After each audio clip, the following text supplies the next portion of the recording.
Yo, we're back. Same fit. So I haven't gone anywhere. Same kind of greasy hair going on. So same day. Um, Last time we went over the statute of frauds, we covered the classes and kind of the questions to run in the analysis. And so I mentioned how there's going to be different kind of defining parts to what counts as sufficient writing. What are some of the exceptions, right? And so we're actually going to start with what are some of the exceptions, okay? One of the exceptions takes a promissory estoppel hue, and the language of restatement 129 is a contract for the transfer of an interest in land. Okay, notice how specific this is. May be specifically enforced, notwithstanding failure to comply with the statute of frauds, if it is established that the party seeking enforcement is in reasonable reliance on the contract and on the continuing assent of the party against whom enforcement is sought, has so changed his position that injustice can be avoided only by specific performance. Okay, so if you look at how specific this is mad specific. Transfer of land, right? Specifically enforced, right? Notwithstanding the statute of frauds, right? Uh, if what is the condition that you have to rely, right?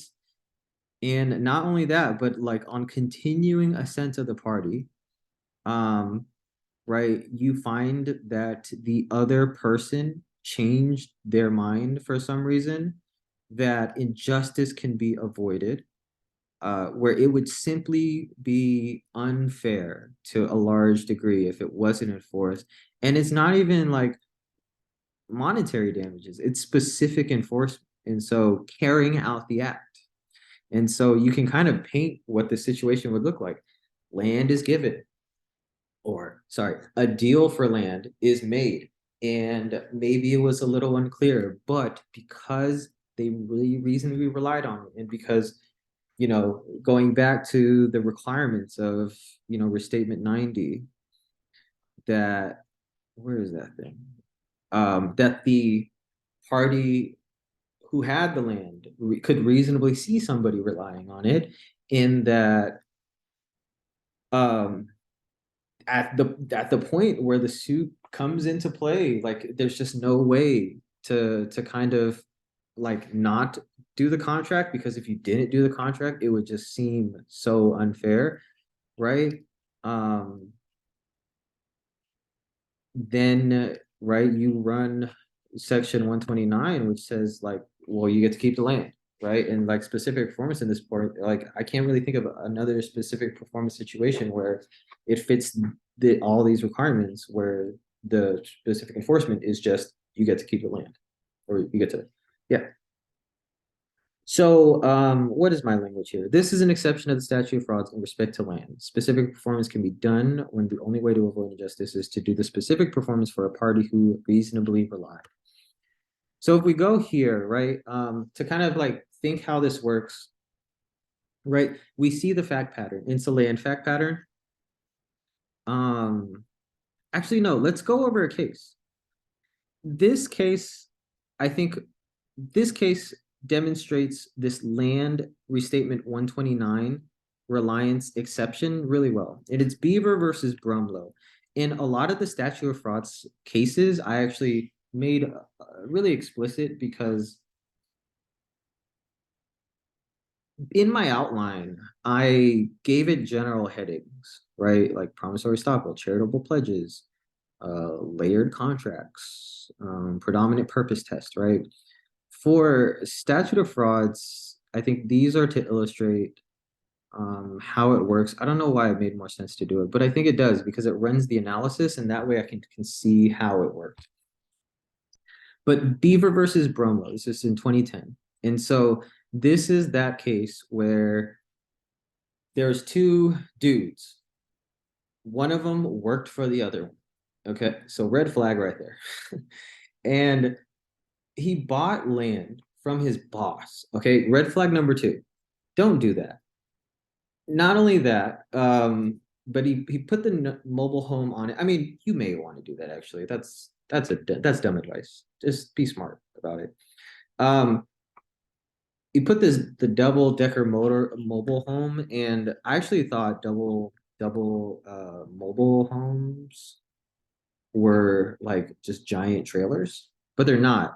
If you ever go on the freeway and you see these giant homes that are being hauled, like they look like legit homes, right? Like these are not, you know, this ain't 8 Mile homes, you know what I'm saying?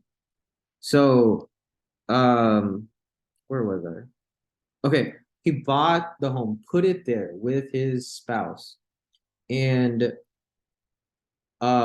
like he wouldn't put it in writing. The boss wouldn't put it in writing, and actually, uh, the guy he really wanted it in writing. He was like, "Oh, it's okay. We'll figure it out. We'll figure it out." Right? That's a red flag. I think that's a clear red flag. And eventually, he started spending a lot of money on it. Right?